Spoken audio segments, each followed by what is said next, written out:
The air in the courtroom was thick, a suffocating blend of anxiety and the sterile scent of legal documents.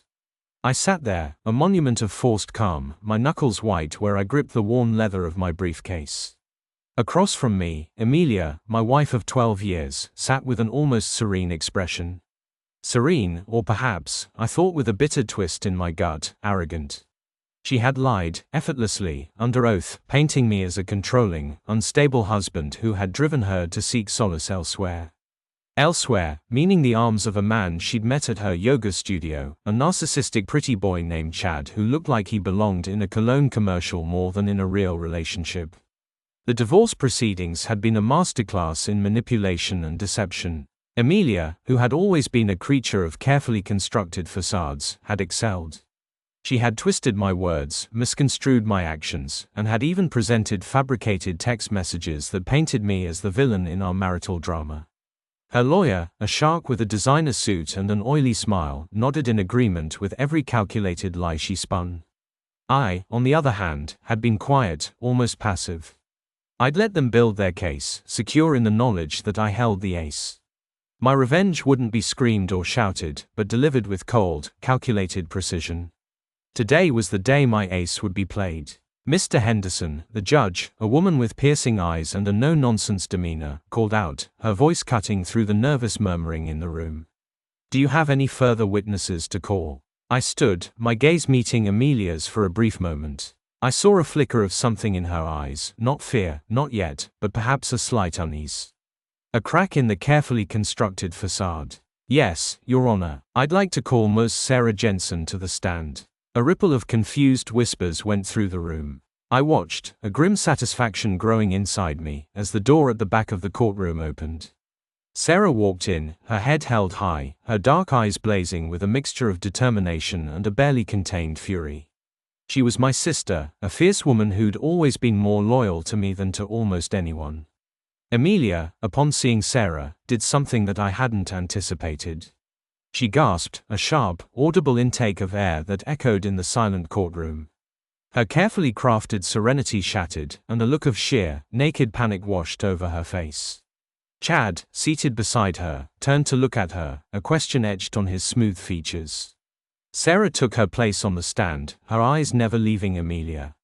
The lawyer, his oily smile faltering for the first time, stood to object, but the judge cut him off with a wave of her hand. Ms. Jensen, I began, my voice calm but firm, you are aware of the circumstances surrounding my divorce from Amelia Henderson, correct? I am, Sarah said, her voice clear and unwavering. And you were aware that Amelia had claimed I was abusive? Absolutely. Her eyes narrowed as she looked at my wife, the silent accusation clear. And you were, you might say, aware of another party involved, a Mr. Chad Miller. A slight smirk touched her lips. Intimately aware. I was also aware of the hotel they'd used for those meetups, and I even have a lovely picture of both of them checking in. She produced a picture from a small envelope and handed it to the judge. A murmur went around the room. The picture was from the lobby camera of the local hotel Amelia frequented. I continued, please tell us exactly what you know. Sarah proceeded to calmly dismantle Amelia's fabricated narrative. She testified to the countless hours of phone calls, the secretive texts, and the meticulously documented meetings she'd witnessed between Amelia and Chad. She produced dates, times, even details about specific conversations she had overheard. She spoke of the hotel keycards she'd found in Amelia's purse, receipts for dinners Chad had paid for, and the second cell phone Amelia had used to carry out her affair. Sarah's testimony was a masterclass in exposing lies. It was thorough, precise, and utterly damning. With each revelation, the air in the courtroom grew heavier, the tension palpable. I watched Amelia's face crumble, the carefully constructed facade finally collapsing into a mask of shame and fear. Chad shifted uncomfortably, his color draining from his face. The lawyer looked like he was chewing on lemons, his face contorted in disgust. As Sarah finished, her gaze locked with mine, a silent acknowledgement passing between us. My brother was never abusive. She used him, and she played him, and frankly, she should be ashamed of herself for all the lies she's told. The judge looked at Amelia, who sat still as a statue.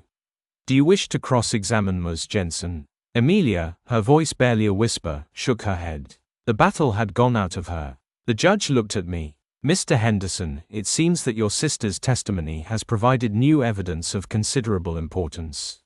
We will need time to examine it. In the meantime, we will recess. Further deliberations will begin after lunch. I nodded, my gaze still locked on Amelia's broken figure.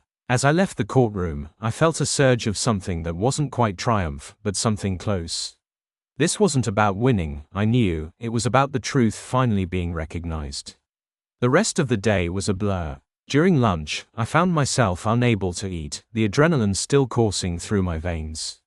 After court reconvened, the judge announced her verdict with an almost palpable air of disappointment. Not only was the divorce granted, but she awarded me primary custody of our children, citing Amelia's dishonesty under oath and unstable behavior as a danger to their well-being. She awarded me a substantial amount in damages as well. I left the courtroom feeling lighter than I had in months. But the day wasn't over yet. I knew where Chad would be, at the trendy upscale restaurant he frequented to get his fair share of attention. I made my way there, finding him sitting alone at the bar, nursing a drink. I walked up, my footsteps heavy on the polished floor. "Chad," I said, my voice low and dangerous. He turned, a flicker of recognition, and something akin to fear, in his eyes. "Henderson," he said, his voice trying to sound casual, but failing. "Fancy meeting you here." "I was hoping to meet you," I replied, my eyes narrowing. I didn't waste time with words. I grabbed him by the collar, dragging him from the bar stool. He struggled, trying to break free, but I was fueled by months of anger and betrayal. I slammed him against the wall, the sound echoing in the suddenly silent restaurant. His face contorted in pain and fear. "You slept with my wife," I said, my voice a low growl. "You destroyed my marriage, and you participated in her lies. You think you're so perfect. You think that stupid face and body is all that matters." Chad tried to speak, to apologize, but I cut him off with a punch to the jaw. He staggered, blood trickling from his lip. I rained blows down on him, not wildly, but with precise, deliberate force. I was aware that people were watching, murmuring, but I didn't care. I had bottled up this rage for so long, and it had finally found its release. It wasn't a pretty fight, not at all, but it was what he deserved. I finally dropped him, gasping for breath, onto the floor. He lay there, a broken caricature of his former self, his designer clothes stained with blood and dirt, his face swollen and bruised. I stood over him, my chest heaving, my gaze full of disgust. "Stay away from me, from my family. You're nothing but a pathetic, lying opportunist, and you will never, ever forget this day."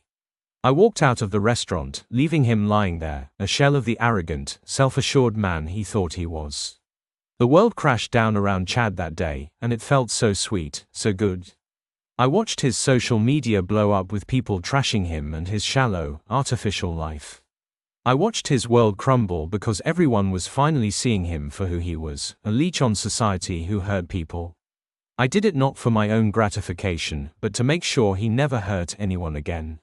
In the days and weeks that followed, I focused on rebuilding my life, on being a good father to my children, on healing the deep wounds that Amelia had inflicted.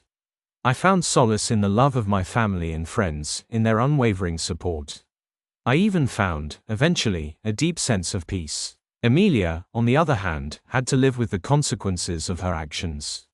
She lost her children, her reputation, and she gained the label that everyone would now be aware of. A liar. My revenge wasn't just about winning in court or beating Chad to a pulp. It was about exposing the truth, and allowing the consequences to be a natural reaction from everyone. It was about reclaiming my life, and finding a way to move forward with my own dignity. And it was, in a way, a very satisfying end to a very dark chapter. I'd won the battle, but more importantly, I'd won my life back.